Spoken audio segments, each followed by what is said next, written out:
Right, so warfare in Victorian times. It's very simple, right? So basically, lots of guns.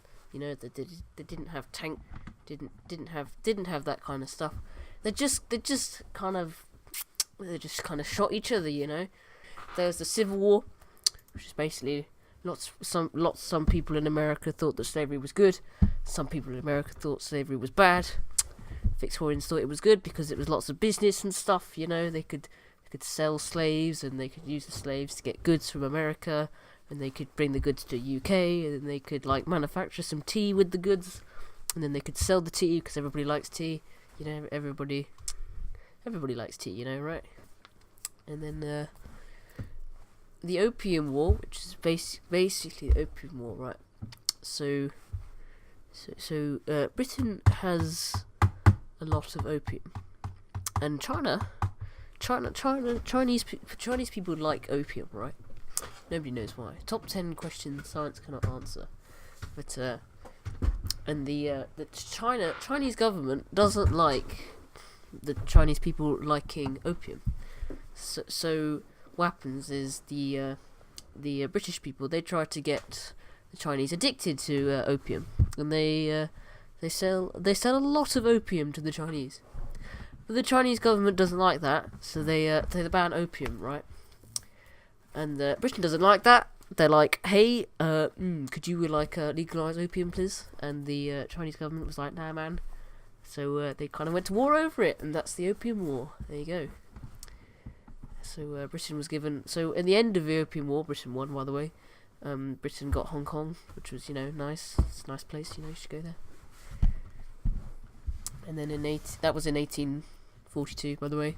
Britain was the first country to industrialise, so there was lots of railways, and everybody started living in cities instead of the countryside. Workhouses opened to try and help the poorest people who had no money in return for their labour. And London becomes Britain's largest city in 1851. 2.4 million people, not very many nowadays standards. And back in Victorian times, sewage wasn't very good. Well, it wasn't in the beginning for very long. However,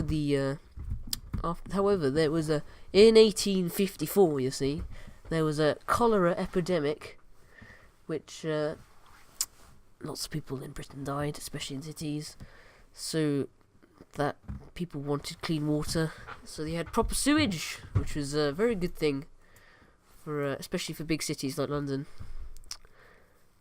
Oh yes, back in Victorian times, they kind of used ships with sails, and they used cannons.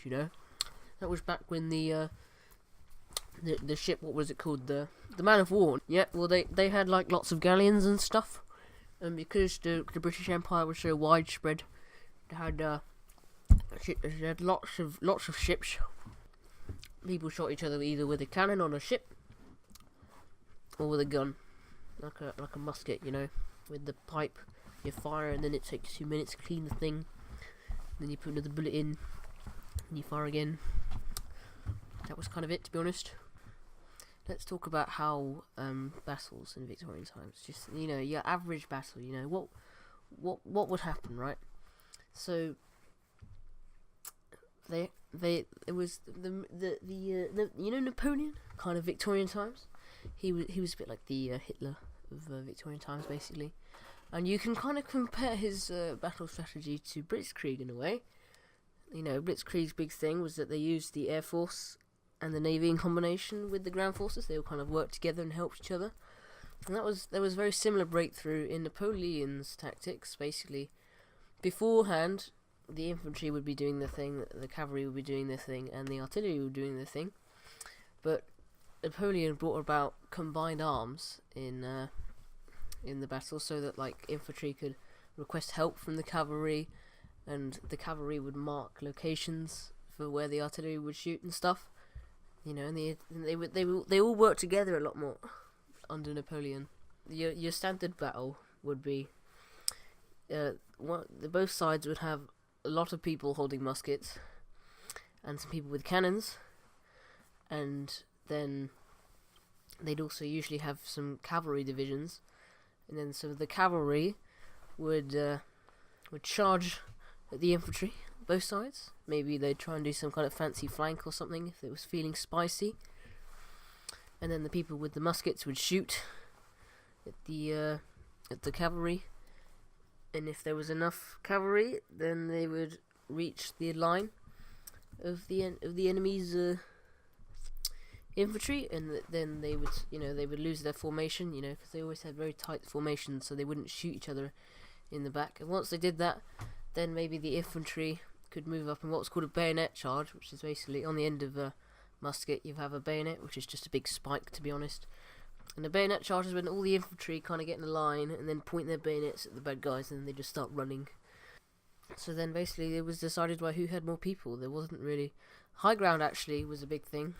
If one of the infantry divisions was on the high ground, then it was much harder to race cavalry up there.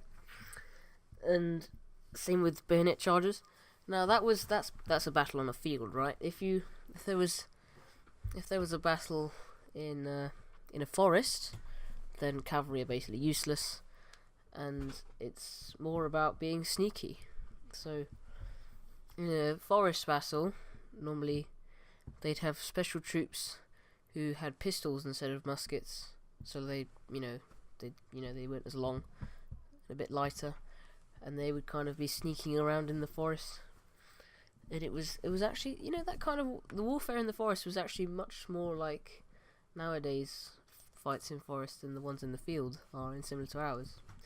Nowadays, battles in fields, there's no more battles in fields. It's all about nukes now, which is a bit sad. It's not as interesting, I have to say. And that's all I have to say about Victorian warfare. You just wasted 7.5 minutes of your life. Well done. Thank you for listening.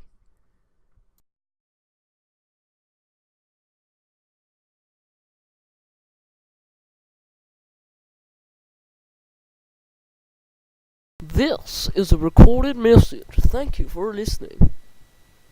This is a recorded message. Thank you for listening. This is a recorded message. Thank you for listening.